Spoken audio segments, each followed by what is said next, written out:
다 같이 기도드리겠습니다.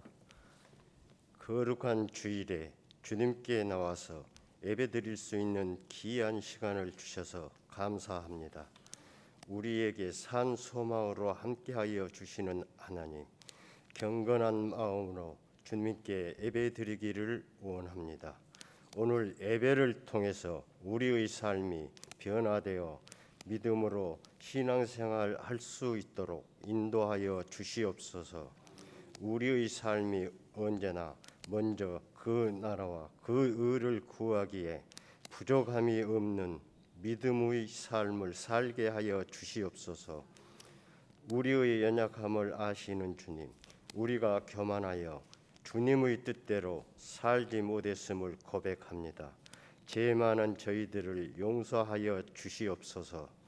주님의 능력을 힘입어 살아가는 저희들이 되게 하여 주시옵고, 주님 뜻 안에서 약하고 부족한 저희들의 삶을 주님이 주시는 강한 믿음으로 이겨내게 하시옵소서. 주님의 교회를 사랑하신 하나님, 7월 한 달에도 계획하고 있는 모든 일들이 주님 뜻대로 이루어지게 하시옵소서.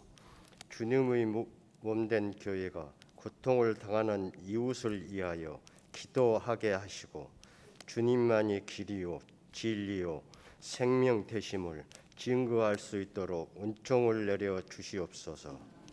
이 시간 말씀을 선포하실 장관철 목사님께 성령의 은혜를 부어 주셔서 하나님의 말씀이 우리에게 옥토의 씨앗이 되게 하여 주시옵소서. 성가대 찬양이 하늘의 영광이요 우리에게는 은혜의 찬양이 되게 하여 주시옵소서. 이 예배를 주님 홀로 영광 받으실 줄 믿사옵고 예수님 이름으로 기도드리옵나이다. 아멘.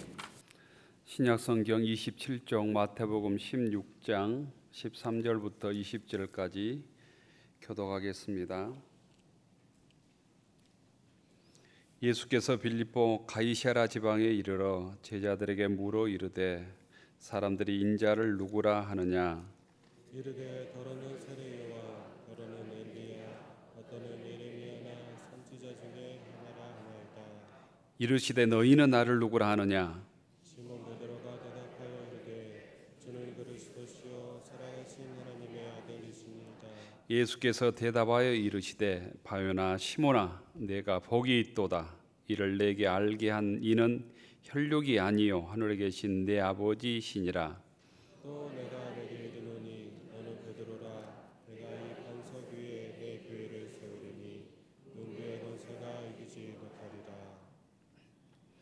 내가 천국 열쇠를 내게 주리니 내가 땅에서 무엇이든지 매면 하늘에서도 매일 것이요 내가 땅에서 무엇이든지 풀면 하늘에서도 풀리리라 하시고, 이에 제자들에게 경고하사 자기가 그리스도인 것을 아무에게도 이르지 말라 하시니라. 아멘. 목된 주일 주일절에 나오신 모든 교우들을 주의 이름으로 축복합니다. 옆 사람 인사하십시다. 반갑습니다. 잘 나오셨습니다. 주님의 평화가 여러분에게, 주님의 평화가 성가대원들에게 표와 함께 하겠습니다. 너희 모든 일을 사랑으로 행하라. 너희 모든 일을 사랑으로 행하라. 세상 모든 사람들이 복 받는 걸 싫어할 사람이 있겠습니까? 모두 복 받는 걸 좋아하지만 특히 중국이나 우리나라 사람들은 다른 사람들보다 더 복을 좋아하는 느낌들이 많이 있습니다. 우리나라에서는 그 복을 오복이라고 해서 오복이 오래 사는 것, 수, 재물이 넉넉한 것, 부, 또 건강하고 편안한 것, 강령, 또 훌륭하게 덕을 쌓는 것, 유호덕, 또 마지막에 건강하게 편히 살다가 세상을 떠는 것, 고종명, 이렇게 정리를 했습니다. 이 고종명은 요즘으로 얘기하면 웰다잉 같은 것이 될 것 같습니다. 예수님께서도 성경에 마태복음 5장에 보면 팔복을 우리에게 얘기했습니다. 복 있는 사람은 이럴 때 행복하다. 복 있는 사람은 이럴 때 행복하다. 현대를 살아가는 사람들에게는 세 가지 복이 더 있어야 된다, 이런 얘기를 선배 목사님께 들은 적이 있는데요. 특별히 예수 믿는 사람들에게는 참 맞겠구나, 이런 생각을 한 적이 있는데, 첫째가 공부하는 자식이 있다면, 공부하는 자녀가 있다면 좋은 선생님을 만나는 게 현대인들의 복이랍니다. 자녀를 둔 부모는 모두 동의할 것입니다. 어떤 선생님을 만나느냐에 따라서 우리 자녀의 인생이 좌우되기 때문입니다. 우리들도 여기 앉아 있는 것은 누군가 좋은 선생님을 만났기 때문이 아닐까도 생각해 봅니다. 두 번째 복은 몸이 아프면 좋은 의사를 만나는 복이랍니다. 아파 보면 우리가 다 경험할 수 있습니다. 어떤 의사를 만나느냐에 따라서 살기도 하고 죽기도 합니다. 내가 이렇게 건강하게 지금 예배를 드리고 있는 것은 좋은 의사를 만났기 때문인지도 모릅니다. 앞으로 여러분들이 연세 드시고 하면 육체의 약함이 찾아올 텐데 어떤 의사를 만나느냐에 따라서 내 건강이 회복될 수도 있고 그렇지 않을 수도 있다는 거죠. 세 번째는 교회 다니는 성도라면 좋은 교회를 만나야 하는 복을 누려야 이 땅에서 복되게 살 수 있답니다. 좋은 교회를 다니는 복, 이 은혜를 무진교회 모든 교우들이 누릴 수 있기를 축원합니다. 좋은 교회를 만난다는 것, 좋은 교회를 다닌다는 것은 여러 가지 의미가 있을 것 같아요. 첫 번째 의미는 좋은 목사를 만난다, 선한 목자를 만난다라는 뜻이 가장 클 것 같습니다. 교회는 교회 당을 의미하는 것이 아니고 성도를 의미하기 때문이죠. 좋은 목사, 선한 목자를 만난다고 하는 것은 성도로서는 가장 큰 복 중의 복입니다. 이 복은 육을 넘어서 내시까지 결정하는 복일 수도 있습니다. 두 번째는 성도라면 교회에서 좋은 교회를 만난다는 복의 두 번째 의미는 저는 이렇게 해석하고 싶습니다. 좋은 장로님을 만나는 복이 아닐까 생각합니다. 존경할 수 있는 장로님을 만나는 것, 이것이 좋은 교회의 두 번째 의미일 것 같습니다. 신앙적으로 존경할 수 있는 장로님을 만난다고 하는 것은 그 교회를 목회하는 목사와 함께 교인들이 받을 수 있는 최고의 복 중의 복이 아닐까 생각합니다. 제가 이렇게 말하는 이유는 이렇습니다. 여러분들이 신앙생활하는 그 교회 공동체 목사님을 통해서, 목회자를 통해서 영적 양식을 공급받기 때문입니다. 두 번째는 사람은 누군가를 보고 자랍니다. 누군가의 모습을 보고 자라게 되어 있습니다. 여러분들의 신앙이 지금 좋다고 스스로 평가를 한다면 좋은 신앙인을 만난 거예요. 좋은 신앙이 되고 싶다면 또한 좋은 신앙의 선배를 만나야 좋은 신앙이 될 수 있습니다. 여러분들의 신앙이 형편없다면 지금까지 좋은 신앙인을 만나지 못했을 수도 있습니다. 그렇기 때문에 내 신앙이 형편없을 수도 있다는 거예요. 좋은 장로님이나 좋은 목회자를 만나지 못했다면 내가 성경을 통해서라도 곧 좋은 신앙의 선배들, 성경에 나와 있는 좋은 신앙인들을 만나야 내 신앙이 성장할 수 있습니다. 보통 교회 성도들은 장로님의 신앙을 보고 신앙이 성장하기가 가장 쉽습니다. 그런 의미에서 나는 누군가의 곧 모범이 되기도 하고 누군가의 어떤 반면교사가 되기도 하는 것입니다. 내가 내 가정에서는 내가 목회자의 역할, 좋은 장로님의 역할을 해야 되는 사람이 다 곧 부모인 것이죠. 특별히 장로교회는 목회자와 장로님의 역할이 아주 중요합니다. 무진교회 성도들에게 이런 선한 목자와 존경하는 신앙 좋은 장로를 만나는 복이 있기를 축원합니다. 그런데 문제는 연세가 드셨다면 이제는 내가 누군가에게 좋은 목회자의 역할, 장로의 역할을 해야 된다는 거예요. 하나님께서는 모든 부모에게, 자식에게는 모든 부모가 그 역할을 하도록 책임을 주셨습니다. 둘 중에 하나로 우리는 서 있습니다. 다른 사람들에게 좋은 신앙의 영향력을 끼치고 있느냐, 아니면 반대로 저렇게 예수 믿어서는 안 되는데 저 정도만 해도 내가 신앙생활 잘하는 것이지, 이런 안 좋은 측면에서 영향력, 악한 영향력을 끼치도 일 수 있다는 거예요. 언제까지나 우리가 누군가를 비난하고 있을 자리에 계속 머물러 있는 것이 아니라는 거예요.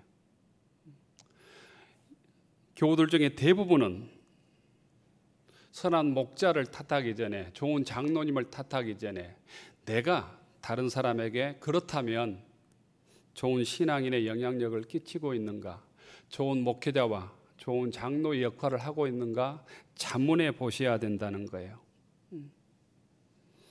내 형편없는 신앙을 언제까지나 목회자와 장로님의 핑계대고 내 형편없는 신앙을 합리화할 수 있는 시점은 이미 여러분들에게 넘어서고 있는 것 아닌가라는 생각을 해보는 겁니다.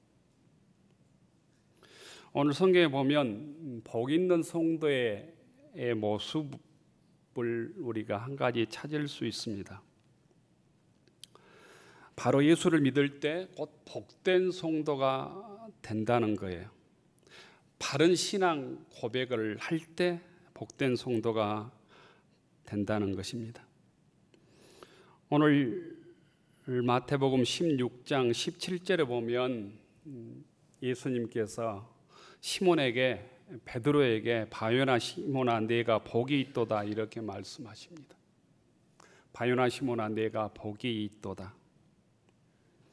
베드로가 어떻게 예수님께 했길래 이런 복된 소리를 들을 수 있었을까?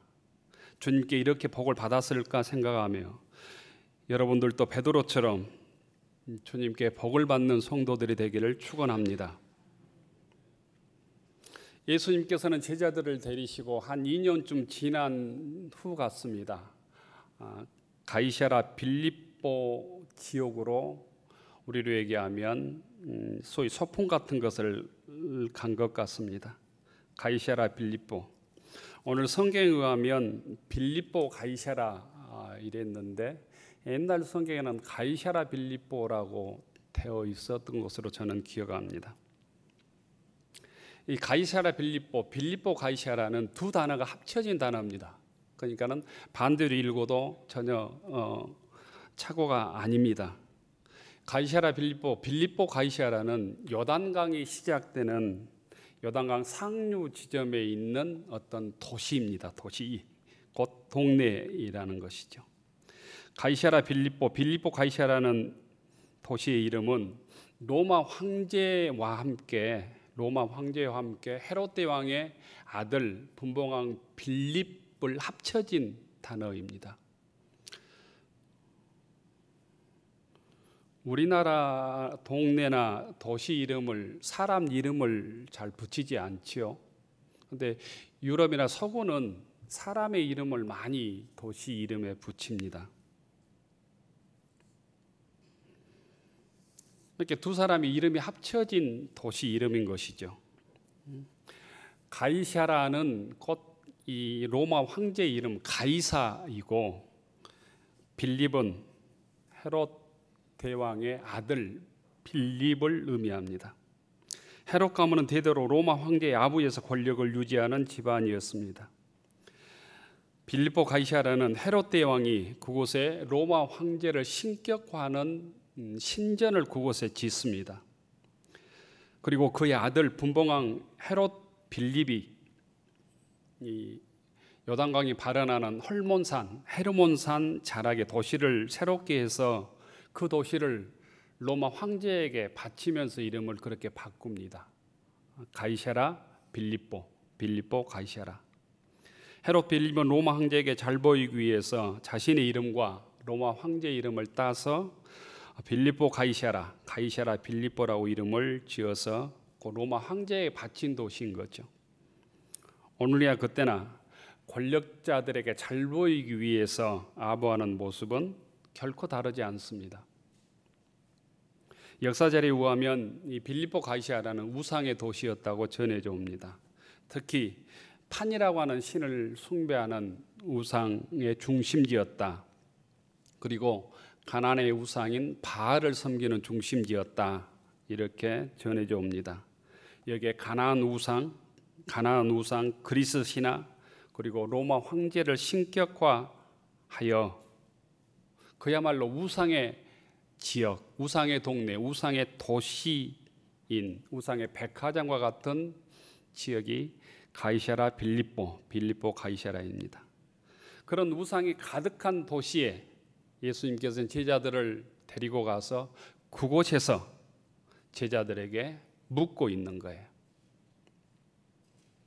로마 황제의 신전이 있고 로마 황제를 숭배하는 이곳에서 너희들이 진정 섬겨야 할 분이 누구인가? 너희들이 섬겨야 할 왕이 누구인가를 예수님께서 제자들에게 묻고 있는 것입니다. 사람들이 인자를 누구라 하느냐? 이렇게 주님께서 제자들에게 질문하셨습니다. 이때 예수님의 제자들은 아주 긍정적인 대답을 합니다. 예수님을 향해서 세상 사람들은 세례 요한이라고 합니다. 세례 요한은 악을 고발하는 정의의 사도를처럼 당신을 그렇게 부릅니다. 또한 엘리야라고도 부릅니다. 바알 선지자와 대결하면서 하나님의 능력을 드러내었던 능력 많은 예언자라고 말하는 사람도 있습니다. 또는 에레미야 선지자라고도 얘기합니다. 백성을 위해서 울며 불며 복음을 전했던 에레미야처럼 선생님도 하나님 나라의 복음을 위해서 전하는 에레미야 같다고 얘기합니다. 또 다른 사람들은 선지자 중에 하나라고도 얘기합니다. 이렇게 예수님의 질문에 제자들이 답변을 하지요. 그때 직설적으로 예수님은 다시 제자들에게 묻습니다. 그렇다면 너희들은 나를 누구라 하느냐? 그렇다면 너희들은 나를 어떻게 믿어? 이렇게 묻는 거예요. 세상에서 들은 이야기 그만하고 너희들은 나를 어떻게 믿느냐? 내 제자라고 하는 너희들은 나를 어떻게 믿느냐? 어떻게 생각하느냐? 이런 뜻입니다. 오늘 이 질문은 우리들을 향한 주님의 질문이기도 합니다. 예수 믿는다고 여기 앉아있는 여러분을께 주님께서 당신은 나를 누구라고 믿느냐? 너희들은 나를 누구라고 믿느냐? 이렇게 질문을 하고 있는 거예요. 예수님의 질문에 베드로는 주는 그리스도시요 살아계신 하나님의 아들이십니다. 이렇게 16절에 고백합니다. 여기서 주라는 말은 당신이라는 뜻입니다. 당신은 그리스도시요 살아계신 하나님의 아들입니다. 이런 고백입니다. 우리식으로 얘기하면 선생님은 우리의 구원자이며 살아계신 하나님의 아들입니다. 예수님은 우리를 구원하실 메시아이고 하나님의 아들이십니다. 빌립보 가이사랴에 거대한 로마의 신상이 있지만 그 로마의 신상 가이사가 우리의 구원자가 아니라 예수님께서 우리의 구원자이십니다. 내 눈앞에 살아있는 당신이 살아계신 하나님의 아들이십니다. 이런 고백입니다. 베드로는 예수님 안에서 하나님을 본 것이죠. 예수님 안에서 이 땅에 구원자로 오신 하나님의 은총을 보고 있는 것입니다. 예수님께서는 제자들에게 이 고백을 듣기를 원하셨습니다. 2년간 가르치고 훈련했으면 이 고백이 제자들의 입술을 통해서 나오기를 원하셨던 것이죠. 그래야만 내가 죽어도, 내가 십자가에 죽어도 제자들이 담대하게 하나님의 복음을 위해서, 하나님 나라를 위해서 곧 전도자로 살아갈 수 있다고 믿었기 때문입니다. 이 소식을, 이 고백을 듣고 예수님은 기뻐하시고 베드로를 칭찬하십니다. 바요나 시몬아, 내가 복이 있도다.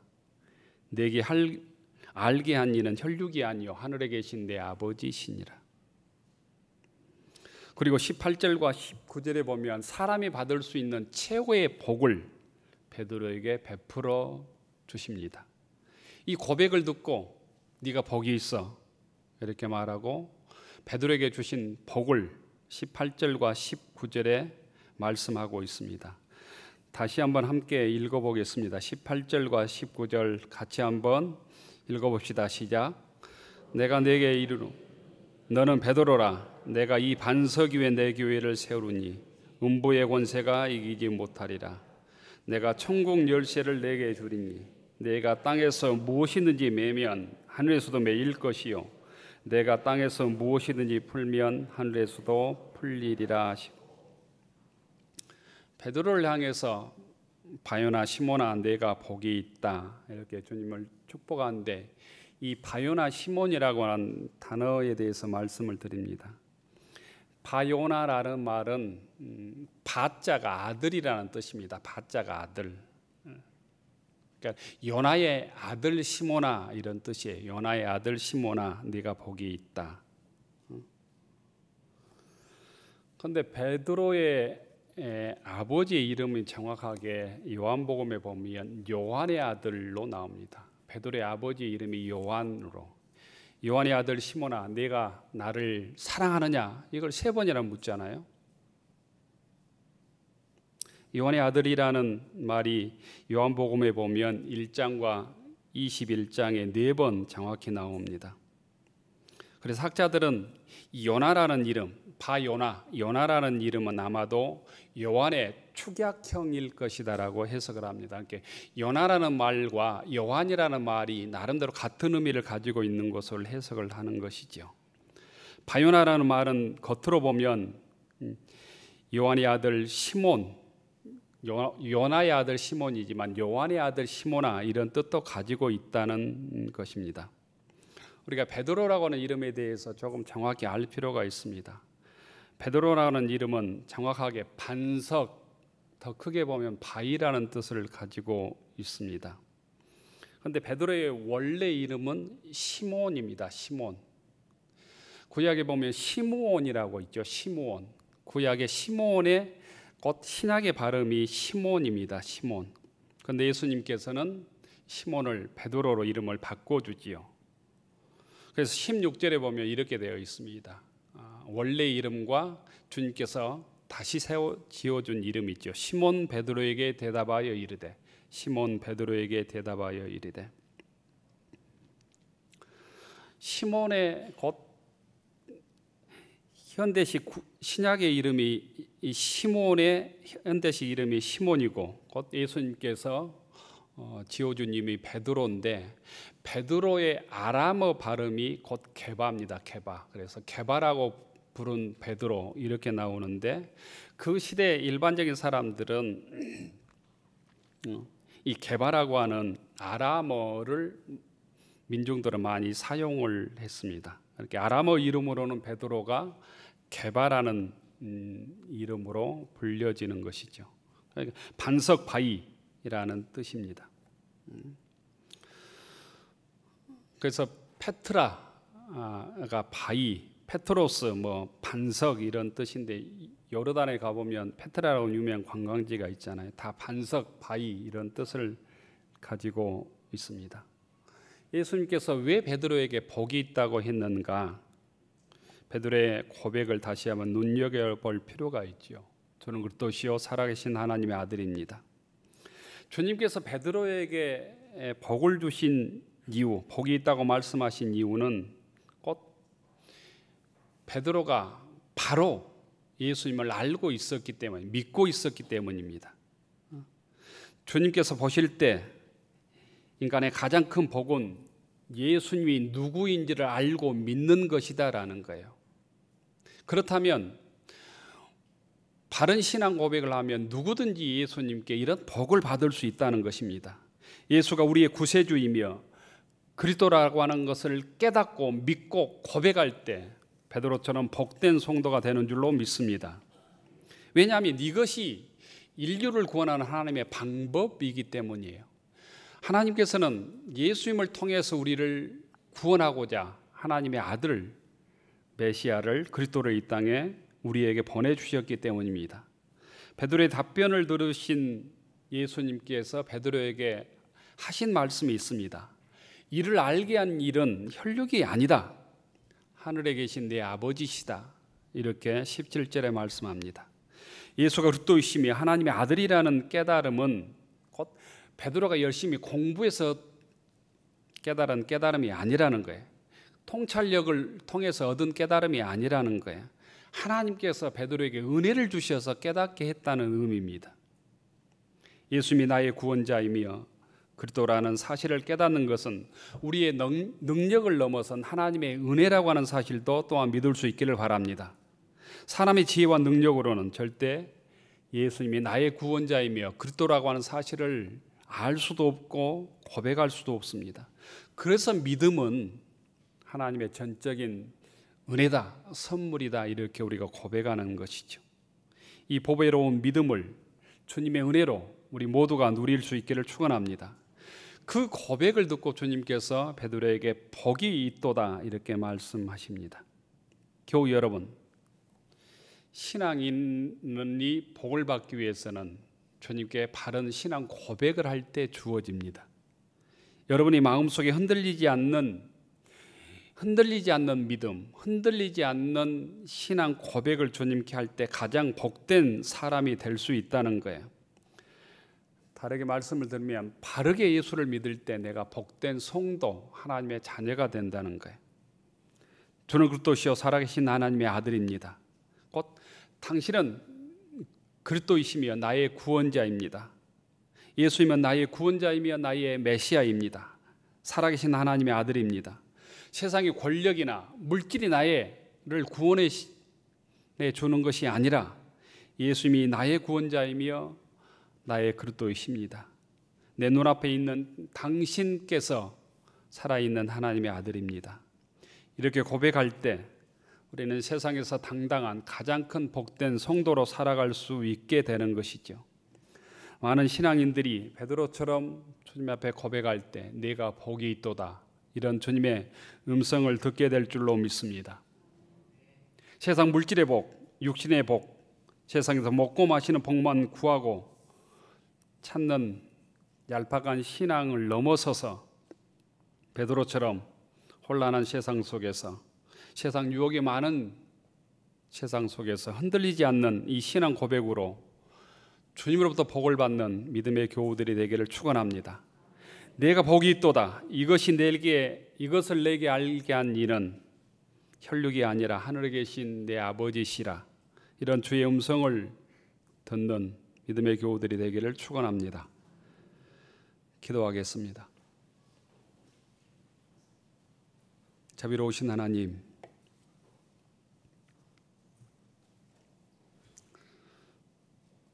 바요나 시몬아 내가 복이 있도다. 이 음성을 저희들도 주님께 주는 살아계신 하나님의 아들입니다. 주는 그리스도이십니다. 주님은 나의 구원자입니다. 고백함으로 이 복을 주님으로부터 듣게 하옵소서. 또한 이 복을 누리게 하옵소서. 은혜로우신 하나님, 이 복을 누림으로 세상의 어떤 어려움도 고난도 핍박도 이겨내고 승리하는 하나님의 자녀로 모진교회 성도로 살아가게 하옵소서. 예수님 이름으로 기도 올리옵나이다. 아멘. 하늘로로 축원하옵나니 이제는 우리 주 예수 그리스도의 은혜와 하나님 아버지의 극진하신 사랑과 우리 안에 계셔서 우리를 새롭게 변화시켜 주시는 성령의 교제하시는 은총이 주는 나의 구원자입니다. 예수님은 나의 그리스도이십니다. 예수님은 살아계신 하나님의 아들입니다. 고백함으로 내가 복이 있도다. 주님의 복을 받으며 주의 거룩한 백성으로 살아가기로 다짐하는 교우들 머리 위에 우리의 가정과 일터위 위에 우리의 자녀들 위에 이제로부터 영원까지 함께하여 주시기를 간절히 축원하옵나이다. 아멘.